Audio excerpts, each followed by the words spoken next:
वालेकुम स्टूडेंट्स, उम्मीद है आप सब बहुत ही अच्छे होंगे। आज हम एक कहानी सुनेंगे और उसमें जो सबक मिलेगा उसके ऊपर अमल भी करेंगे। एक फार्मर था, किसान।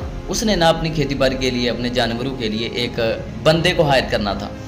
तो उसको ना कोई बंदा पसंद नहीं था आ रहा। उसने बहुत ज़्यादा इंटरव्यूज़ लिए और जो है ना वो उसको रिजेक्ट करता गया। अब ना एक बंदा ऐसा आया, उसने ना किसान ने उससे सवाल पूछा कि जब हवाएं चलेंगी, अंधेरी छा जाएगी, बारिश आने वाली होगी, तो तुम क्या करोगे? उस बंदे से सवाल पूछा। अब वो बंदे ने बड़ा जो है ना वो इंटरेस्टिंग जवाब दिया। उसने कहा जब अंधेरी आएगी, बादल गरज रहे होंगे, बारिश आने वाली होगी, तो मैं सो रहा हूँगा। जब उसने ये सवाल का जवाब दिया ना, तो वो जो फार्मर था वो बड़ा एकदम से ना उसको उसका जवाब पसंद आ गया। उसने ना उसको कहा ठीक है, तुम ना कल से आ जाओ। कुछ दिन गुजरे तो बारिश का मौसम जो है ना वो छा गया, अंधेरी आने वाली थी। बारिश जो है वो जो बादल थे वो गरज रहे थे। तो किसान को ना एकदम से जो है ना वो याद आया कि वो बंदा सचमुच ना सो रहा हो, मैं जाके देखूं कि मतलब क्या चल रहा है, क्या उसने कोई अपना काम किया भी है या नहीं। अब ना वो अपने गया वहाँ पे खेती बाड़ी वाली जगह पे, अपने जो वो डेरा टाइप उधर गया। तो जाके ना उसको आवाज़ें देने लगा, किधर है किधर है। गुस्से में आ गया और मिला कहीं नहीं। तो उसको याद आया कि वो तो उसने कहा था कि मैं सो रहा हूँगा। अब वो ना कमरे में गया तो वाकई सो रहा था। उसको गुस्सा आया किसान को। उसने ना उसको किक मारी और कहा उठ, काम किसने करने हैं? उसने कहा कि वो भी आगे से पड़ गया। उसने कहा कि मैंने पहले कहा था कि जब अंधेरी छा जाएगी, बारिश आने वाली होगी, तो मैं सो रहा हूँगा। अब ना वो किसान जो है वो चुप करके वहाँ से बाहर आया और अपने काम करने लगा। जो गंदम वगैरह थी उसको ऊपर देखना था उसने, कपड़ा वगैरह कोई कागज़ वगैरह रखा उसने कि नहीं, और जानवर अपनी जगह पे बांधे हैं उसने कि नहीं। जब वो ये देखने लगा ना, तो वो सारे का सारा जो काम था ना वो उसने करके फिनिश करके तो खुद जाके सो रहा था। यानी कि इससे पहले कोई काम ख़राब हो, आप काम ख़राब होने का ना वेट कर रहे होते हैं, तो एंड पे जाके सही करने की कोशिश करते हैं, लेकिन एंड पे वो नहीं होता। अब वो जो किसान के वो जो नौकर था, उसने सबक ये दिया कि जब ये काम पहले ही कंप्लीट करके रखें कि इसके बाद के जब वो वक्त आए तो फिर आप सही करें।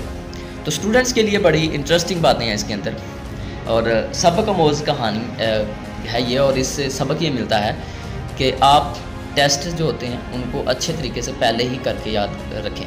फ़र्ज़ करें एक बच्चा है, वो फ्राइडे वाले दिन टेस्ट है, सैटरडे वाले दिन बताया जा रहा है बच्चे को, तो बच्चे का ना मेंटली जो वो मेंटल इस तरह का तरतीब हुआ इनका कि वो कहते हैं कि हम ना फ्राइडे की रात को, यानी जुम्मे रात वाले दिन रात को बैठ के याद करेंगे, तो तब करेंगे याद। तो जब वो रात आती है तो कोई काम पड़ जाता है, कोई तबीयत ख़राब हो जाती है, तो वो जो पिछला हफ्ता गुजरा है, 4-5 दिन गुजरे, वो फिर ज़ाया गया आपके। तो इस तरह बेटा नंबर नहीं आते और ना ही अच्छे से याद होता है।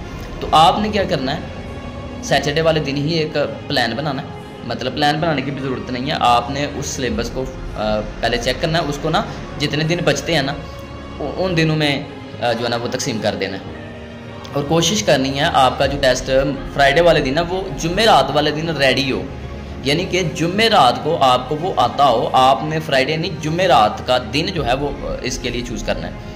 अब जुम्मे वाले दिन आप उसको रिवाइज़ रात को बैठ के रिवाइज़ करके तो कल जाके टेस्ट दे सकते हैं। तो सबसे बड़ी मिस्टेक ये होती है कि जो बच्चा है, जो स्टूडेंट है, वो ये कहता है कि अगर मंडे वाले दिन है ना टेस्ट, तो फ्राइडे की रात को भी नहीं पढ़ना उसने, चूँकि छुट्टी है कल संडे वाले दिन। और संडे वाले दिन रात को बैठ के वो कोशिश करेगा कि मैं करूं, लेकिन सारा टेस्ट उसको उस दिन याद नहीं होगा, क्योंकि सारा जो टेस्ट है मतलब एक चैप्टर है, तो उसको याद करने के लिए थोड़ा टाइम लगेगा। जब टाइम लगेगा तो याद रखने के लिए भी मेमोरी चाहिए। अब एकदम से आप कह रहे हो कि मैं क्या करूं, उसको याद करूं और सुबह जाकर टेस्ट दे दूँ, आप ना लिखेंगे, ठीक है। अब जब लिखेंगे तो मिस्टेक्स निकलेंगी ना। अब वो जो मिस्टेक्स आपने खुद निकालनी थी वो टेस्ट में निकल रही हैं, इस तरह फिर नंबर कम आएंगे। आप क्या करें, डेली बेस के ऊपर उसको थोड़ा थोड़ा करके याद करें और एंड पे जाकर टेस्ट दें, फिर टेस्ट भी आपका अच्छा होगा।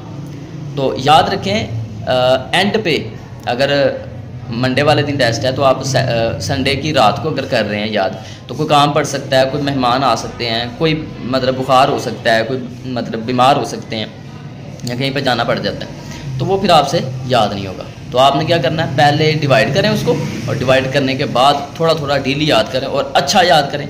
इस तरह अच्छा याद होगा, उस तरह एक दिन में सारा अच्छा याद नहीं होगा। तो ये याद रखें, काम को पहले ही ज़िम्मेदारी के साथ याद करके, टेस्ट हो, कोई भी काम है घर में, कोई मिलता है आपको, रिस्पॉन्सिबिलिटी आपको मिलती है, तो वो कहने से पहले ही करके रखें उसको रेडी।